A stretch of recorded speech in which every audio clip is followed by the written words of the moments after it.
জলপাইগুড়ির দক্ষিণ বেরুবাড়ির বড়িশশী, চিলাহাটি, নাওতারি, কাজলদিঘি গ্রাম।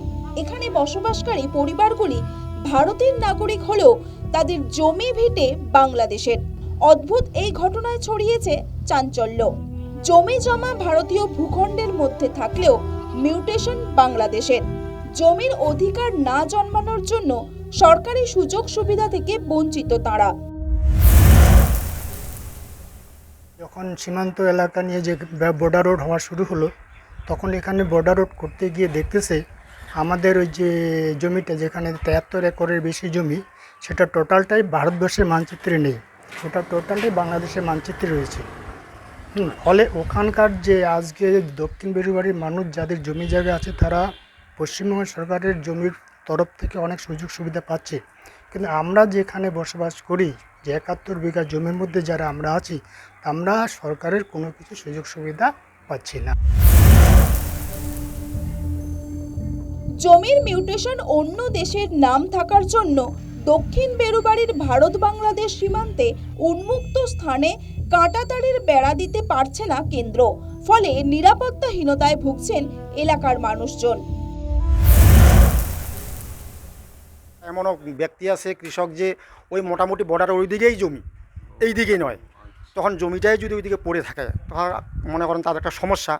সেই ক্ষেত্রেও যদি একটা তার মূল্য পায় আর ওই কাগজপাতিটা যদি পায়, তাহলে সরকারি সুযোগ সুবিধা গ্রহণ করতে পারবে।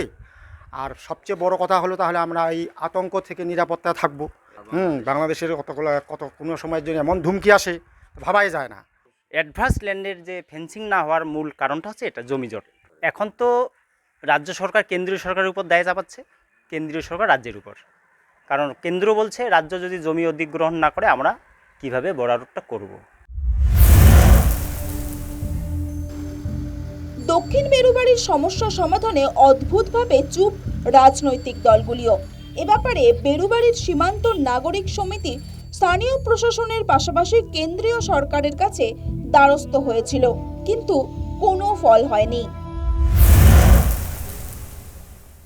আমরা এই জটটাকে মেটানোর জন্য আমাদের পূর্বপুরুষের ব্রিটিশ আমলের যে কাগজগুলি ছিল, সেই কাগজগুলি আমরা ইতিমধ্যে এডিএম অফিসে জমা দিছি। এই নিয়ে এমএলএ সাহেবের সঙ্গে বসছিলাম, এমপি সাহেবের সঙ্গে কয়েক দফায় আমার বৈঠক হয় ডক্টর জয়ন্ত রায়ের সঙ্গে। বাস্তব পরিস্থিতিতে কেউ কোনো কথা বলে না। 10 বছর গেল, আরও কত বছর যাবে কোনো গ্যারেন্টি নাই। কোনো রাজনৈতিক দলের মুখে শুনলাম না যে তারকাটার বেড়া বর্ডার রোড করার জন্য আমরা দায়িত্ব নিলাম এবং এই জটটা সমাধান করার জন্য চেষ্টা করছিলাম। দক্ষিণ বেরুবাড়ির বাসিন্দারা কি ফিরে পাবেন জমির মালিকানা? পাশে দাঁড়াবে রাজনৈতিক দলগুলি? এখন এটাই সবচেয়ে বড় প্রশ্ন। এই ভোট রঙের রাজনীতিতে কোনো রাজনৈতিক দলই তাদের এই সমস্যা নিয়ে উচ্চবাচ্য করছে না। তাদের ওপর কিন্তু এই বিধানসভার অন্যতম বলা যেতে পারে ভোট অঙ্ক কিন্তু নির্ভর করছে। আদৌ ভোটে জেতার পর সেই সমস্যার সমাধান হবে কিনা, সেদিকেই তাকিয়ে রয়েছে এই বেরুবাড়ির মানুষ। প্রদীপ সরকারের রিপোর্ট, নিউজ টাইম, জলপাইগুড়ি।